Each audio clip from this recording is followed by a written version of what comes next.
Anyone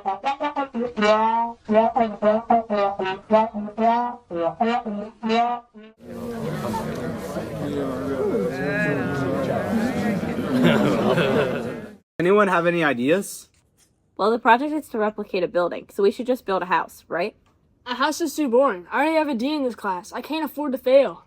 Well, if we're looking for something good, high concrete makes buildings out of precast concrete, almost like putting Legos together.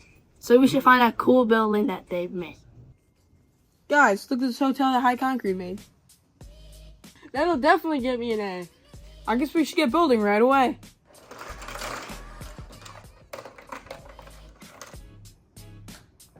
Guys, this looks terrible. It's so hard to build it when we're basing it off of a picture. We should go then, or is there not enough concrete evidence? Real funny, Presley, but we should go. Anyone got an ice bag? This doesn't look like Legos. This building is great, but how are we supposed to build it if we don't know how it was made?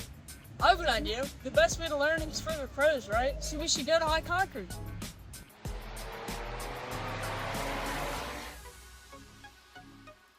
My name's Andrew. I'm a production supervisor in charge of cage fabrication and hardware allocation. It's a long story, but it starts with our engineering team. They work with a general contractor and architect to make sure we have exactly what the customer's looking for. Then it makes its way down to the drafters, and they make sure everything on the blueprints are correct. And then we move towards cage fab, which is my department, and we make all reinforcement, and that gets delivered to the form where we put all the hardware where it needs to go and pour the concrete and get the panels in the yard. You get to see a napkin sketch turn into an actual product and a building that you see in real life. It's like building Legos in real time. High Concrete made this building? It looks like it's made out of Legos.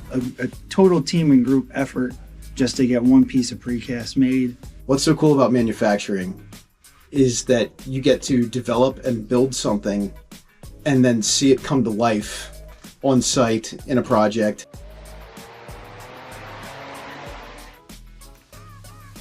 Now that's a good building. Yeah, now I'm not failing. Good job, Presley.